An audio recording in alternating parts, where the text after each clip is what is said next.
Our motherland, Bharat, has a civilizational history of more than 10,000 years.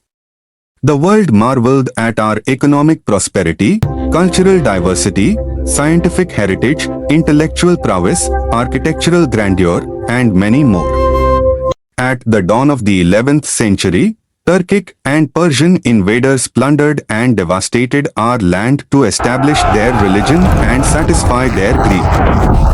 Waves of aggression swept across our motherland. Valorous rulers like Rani Naiki Devi, Rana Hammir Singh, Krishnadev Rai, Rani Karnavati, Maharana Pratap, Shivaji Maharaj, Rani Tarabai, and Ranjit Singh rose to the occasion, challenging the Islamic imperialism, ultimately leading to the collapse of the Mughal Empire. During the 16th century, European trading companies arrived in Bharat, lured by the immense riches our land possessed. Soon, these companies became our rulers. By the mid-18th century, the Marathas ruled the largest part of Bharat. In 1757, the Marathas occupied Delhi, and their empire peaked in 1760. It extended from Peshawar to Bengal and Tamil Nadu. Chhatrapati Shivaji envisioned an independent kingdom, a century before it became a mighty tree that provided shelter to the masses oppressed under the Mughal rule of Aurangzeb. Bharat's western coast had extensive trade links with Africa, Arabia, and Europe, while the eastern coast engaged with Southeast and Far East Asia. The control of these sea routes was essential for prosperity. In 1498, Portuguese explorer Vasco da Gama arrived in Bharat, landing in Calicut, a city known for its thriving spice trade. The Samutri welcomed Vasco da Gama, offering support.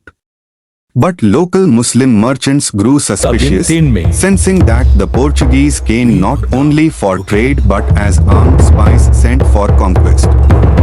The Portuguese, under Catholic seal, imposed the Inquisition in Goa, subjecting non-Christians to horrific torture.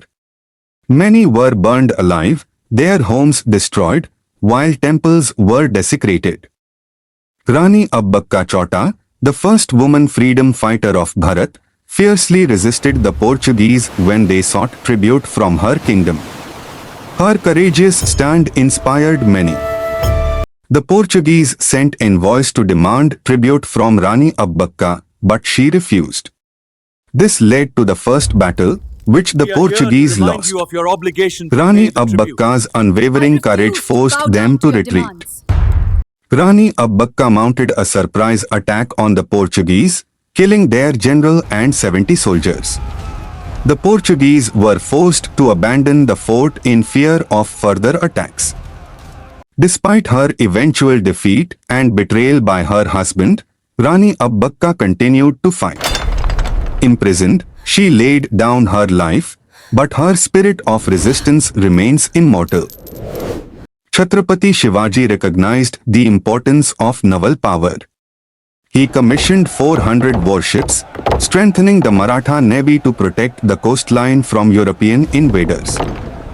Sambhaji, Shivaji's son, took an aggressive stand against the Portuguese, fortifying strategic locations and launching raids on their colonies. Sambhaji took an aggressive stand against the Portuguese. Fearing Sambhaji's preparedness, the Portuguese allied with the Mughals.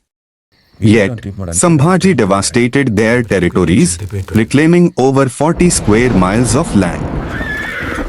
Chimaji Appa led the Marathas to victory, capturing key Portuguese forts like Belapur, Thane, and Vasai. By 1739, the Portuguese were driven out of northern Goa. The Marathas launched a decisive siege on Vasai fort in 1739, forcing the Portuguese to surrender after days of fierce combat. True to the Indian tradition of war, Chimaji Appa allowed the surviving Portuguese to leave safely, marking the end of Portuguese control in northern Goa. Kanhoji Angar, appointed chief of the Maratha navy, was a formidable force, controlling the 1,000 kilometers Konkan coast from Surat to Mangalore. Kanhoji Anger's legacy endures. The Indian Navy named its headquarters in Anger in his honor, a tribute to his naval prowess. In the midst of war, Savai Jai Singh to build the Jantar Mantar observatories and revitalized Vedic knowledge, bridging science and spirituality. Jai Singh built 5 observatories, using superior techniques to predict celestial events, surpassing In European 1790, astronomers. Jai Singh launched a project of building observatories in Delhi, Mathura, Benares, Jai Singh's crowning achievement was the construction of Jaipur, the city of victory, designed by the scholar Vidyadhar Bhattacharya. In 1602, the Dutch established the United Dutch East India Company and settled along the coasts of Tamil Nadu, Kerala, and West Bengal. to engage in the spice and textile trade. King Marthanda Varma recognized the Dutch dependence on Kerala's spice trade and decisively targeted their commerce, dealing a major blow to Dutch power. These areas, we can cripple their commerce. In 1741, Marthanda Varma faced the Dutch in the Battle of Kolchir, where his forces destroyed the Dutch naval fleet. Marthanda Varma's victory at Kolchel marked the end of Dutch dominance in Bharat's coastal waters.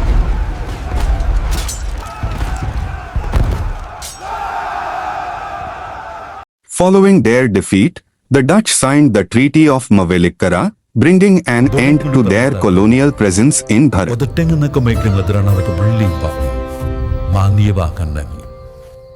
The French, who arrived in Bharat in 1667, clashed with the British in the Carnatic Wars. By 1761, the British destroyed Pondicherry, ending French influence in Bharat.